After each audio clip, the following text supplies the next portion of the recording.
Hello everyone, welcome to Talent Education Centre. दोस्तों, आज हम आपको बताने जा रहे हैं 10th क्लास का साइंस का मोस्ट इम्पोर्टेंट क्वेश्चंस जो मॉडल सेट के रूप में मैं आप लोगों के लिए लाया हूं, जो आपको आगामी एग्जाम में पूछे जाने की बहुत संभावनाएं हैं। तो आइए मैं पहला क्वेश्चन पे चलता हूँ। देर ना करते हुए, वीडियो को लंबा ना करते हुए मैं डायरेक्ट क्वेश्चन पे आता हूँ। पहला क्वेश्चन है, किसी दर्पण की फोकस दूरी ऋणात्मक होती है। किस दर्पण की फोकस दूरी ऋणात्मक होती है? ऑप्शन ए में है समतल दर्पण, बी में है अवतल दर्पण, सी में है उत्तल दर्पण, डी में है इनमें से कोई नहीं। तो एक right answer option number B हो जाएगा, अवतल दर्पण। दोस्तों याद रखिएगा, हमेशा दर्पण का जो फोकस दूरी होती है वह अवतल दर्पण का ऋणात्मक होता है।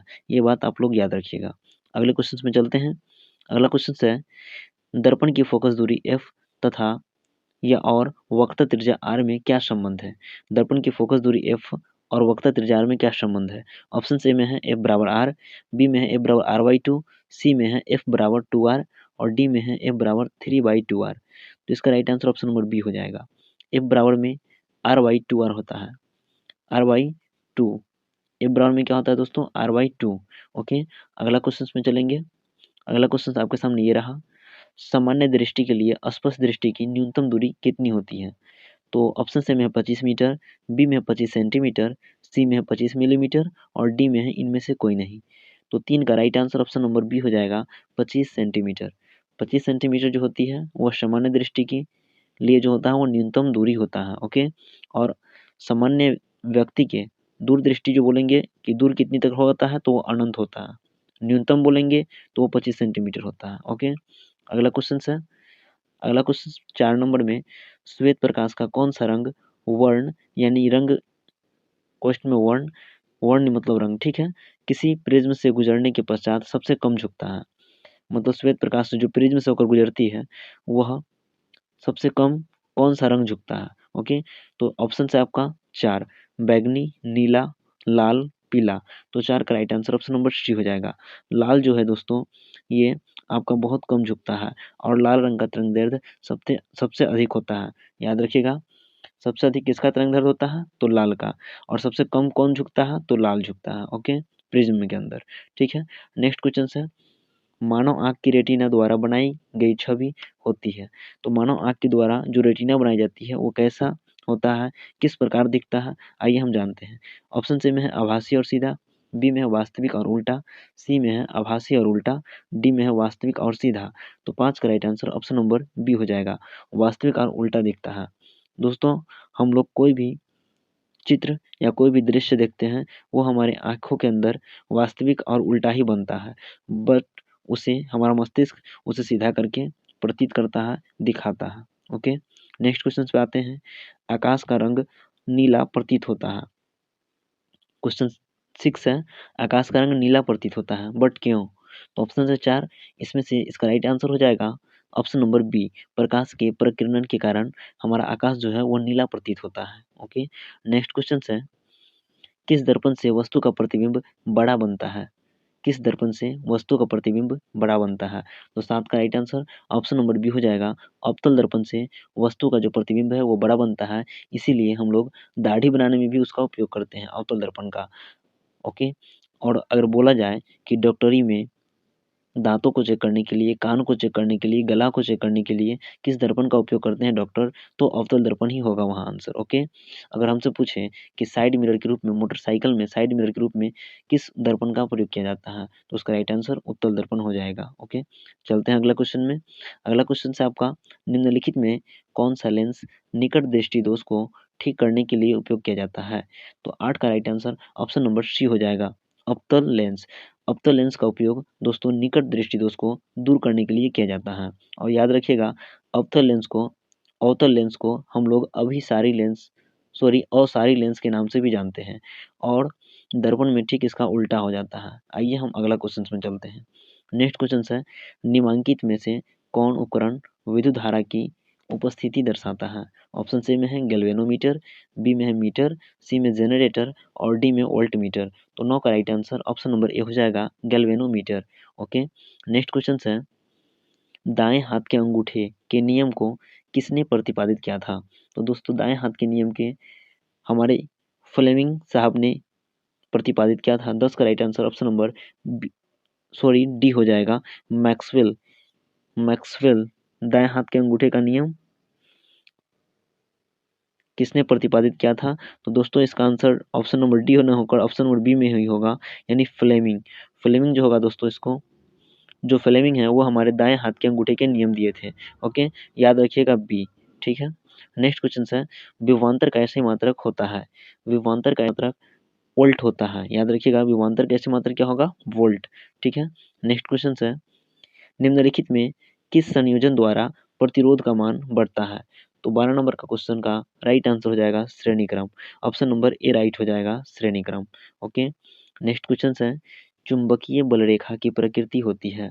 ऑप्शन सी में है काल्पनिक, बी में है वास्तविक, सी में है वास्तविक एवं काल्पनिक दोनों, और डी में है इनमें से कोई नहीं। तो 13 का राइट आंसर ऑप्शन नंबर ए हो जाएगा, काल्पनिक। जो चुंबकीय बल रेखा की प्रकृति होती है वह काल्पनिक प्रकृति की होती है। कौन? चुंबकीय बल रेखा। ओके, नेक्स्ट क्वेश्चन है, 1 किलोवाट घंटा किसके बराबर होता है? तो 1 किलोवाट घंटा 3.6 गुना 10 के पावर 6 जूल होता है।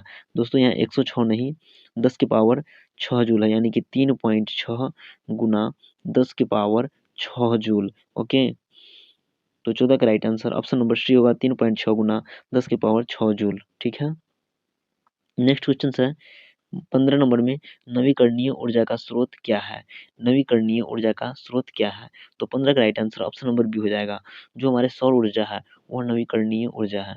दोस्तों नवीकरणीय ऊर्जा उस ऊर्जा को कहा जाता है जो कभी खत्म नहीं हो, जैसे सौर ऊर्जा, ये कभी खत्म नहीं होगा, इसीलिए हम इसे नवीकरणीय ऊर्जा भी कहते हैं। ओके, याद रखिएगा। नेक्स्ट क्वेश्चन है, कौन सा लेंस अपसारी लेंस भी कौन सा लेंस को अपसारी लेंस भी कहा जाता है? तो 16 का राइट आंसर ऑप्शन नंबर ए हो जाएगा, अवतल लेंस। देखो, अवतल लेंस को हम अपसारी लेंस कहते हैं, लेंस में बात करें तो अवतल लेंस को अपसारी लेंस कहते हैं, उत्तल लेंस को अभिसारी लेंस कहते हैं, और दर्पण में बात करें तो अवतल लेंस को अभिसारी लेंस दर्पण कहते हैं, और उत्तल दर्पण को अपसारी दर्पण कहते हैं। उल्टा हो जाता है दोस्तों, ठीक है, याद रखना। नेक्स्ट है 17 नंबर में, प्रकाश का प्राथमिक वर्ण कौन है? प्रकाश का प्राथमिक वर्ण कौन है? तो आप इसे इस प्रकार भी याद कर सकते हैं, HBr। HBr जो है वह प्रकाश का प्राथमिक वर्ण है। दोस्तों जितना भी फिल्मों होता है, फिल्मों में जो हमको हमको जो कलर दिखता है वह हमेशा हरा दिखेगा, नीला दिखेगा और लाल दिखेगा, यानी कि उपयुक्त सभी। इसका राइट आंसर हो जाएगा उपयुक्त सभी। दोस्तों एच एच एच लिखा हूँ यहाँ, है ना, और लाल का हो जाएगा रेड। ठीक है, रेड। नीला का हो जाएगा दोस्तों ब्लू, और हरा, यानी कि हरा को यहाँ ग्रीन होता है, लेकिन हम एच इसलिए दिए हैं ताकि आप लोगों को याद रहे। HBr यानी एच बिहार, एच बिहार। ठीक है, तो लाल नीला हरा याद रखना। हरा का यहाँ ग्रीन होता है, यहाँ GBr होना चाहिए। मैं HBr इसलिए दिया हूँ क्योंकि आपको याद रहे ज़्यादा दिन तक। ओके, नेक्स्ट क्वेश्चन पे चलते हैं, निम्नलिखित में कौन नेत्र का रंगीन भाग होता है? तो 18 का right answer option number D हो जाएगा, आइरिस।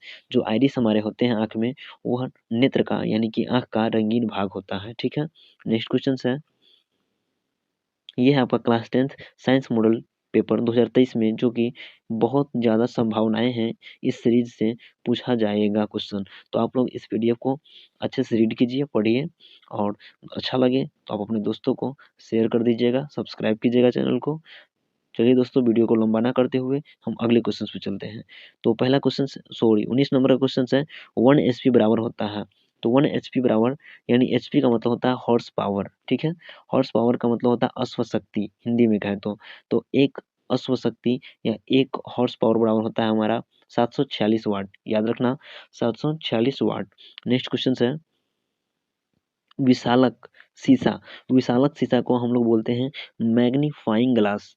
मैग्नीफाइंग ग्लास क्या होता है? तो इसका right answer option number A ही होगा, अवतल लेंस। अवतल लेंस को ही हम मैग्नीफाइंग ग्लास के नामों से जानते हैं, या विशालक शीशा के नाम से जानते हैं। ऑप्शन नंबर ए हो जाएगा, विशालक शीशा। ओके, नेक्स्ट क्वेश्चन है, जब किसी चालक तार से विद्युत धारा प्रवाहित होती है तो गतिशील कण है। गतिशील कण दोस्तों हमेशा इलेक्ट्रॉन होता है। ओके, इलेक्ट्रॉन जो होता है वो हमेशा गतिशील होती है। नेक्स्ट क्वेश्चन है, एम्पियर घंटा मात्रक है। एम्पियर घंटा किसका मात्रक है? तो ये एक आवेश का मात्रक एम्पियर घंटा होता है। तो 22 का right answer option number B हो जाएगा, एम्पियर घंटा मात्रक है आवेश का।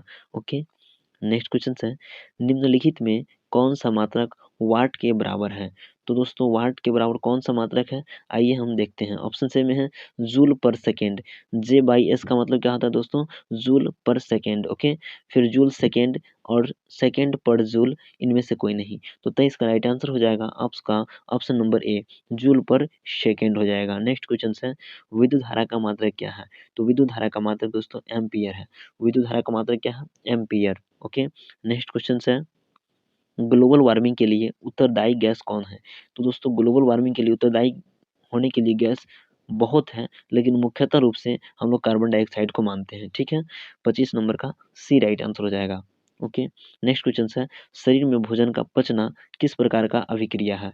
तो शरीर में भोजन का पचना जो है दोस्तों, वह अभिक्रिया है उनका उपचयन का जो अभिक्रिया है, वह हमको हमारे शरीर का भोजन का पचना है। ठीक है, अच्छा, कभी ये क्वेश्चन पूछे कि शरीर में भोजन का पाचन कहाँ से प्रारंभ होता है? तो दोस्तों मुख से प्रारंभ होता है। मुख यानी कि मुंह से प्रारंभ होता है, और उसका पचना का पाचन का अंत कहाँ होता है? तो छोटी आंत में होता है और मल द्वारा होकर निकल जाता है। ओके, नेक्स्ट क्वेश्चन है 27 नंबर में, कली चूना पर जब जल डाला जाता है तब अभिक्रिया होती है। तो 27 का राइट आंसर ऑप्शन नंबर ए हो जाएगा, उष्मा क्षेपी। क्या हो जाएगा दोस्तों, उष्मा क्षेपी। नेक्स्ट क्वेश्चन है 28 नंबर, निम्नांकित में कौन सबसे अधिक अभिक्रियाशील है? तो 28 का राइट आंसर ऑप्शन नंबर ए हो जाएगा, कॉपर।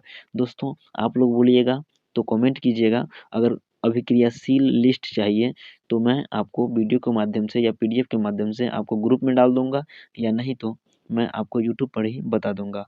तो अभिक्रियाशील अगर आपको समझ में नहीं आता है, इसके बारे में कमेंट करें। ठीक है, सबसे अधिक अभिक्रियाशील कौन होता है? कॉपर होता है। अभिक्रियाशील तो कुल मिला के 14 14 होंगे, जिसमें से कौन है बड़ा, कौन है कम, सॉरी कौन है कम अभिक्रियाशील, कौन है ज़्यादा अभिक्रियाशील, इसके लिए कमेंट करें, मैं बताऊंगा। ओके, नेक्स्ट क्वेश्चन है, चूना जल का रासायनिक सूत्र क्या है? तो चूना जल का रासायनिक सूत्र होता है CaOH का होल 2। ऑप्शन नंबर डी हो जाएगा, CaOH का होल 2। 29 का right answer option number D हो जाएगा। दोस्तों आज का लास्ट क्वेश्चन है, कोई विलयन लाल लिटमस को नीला कर देता है, उसका पीएच मान कितना होता है? तो इसका पीएच मान 11 भी हो सकता है, 10 भी हो सकता है, यानी कि option number D, A B दोनों होता है। अब जाने हम कैसे। तो देखो दोस्तों, अगर अम्ल पूछे कि अम्ल क्या होता है, तो कहना अम्ल नीला लिटमस पत्र को लाल कर देता है।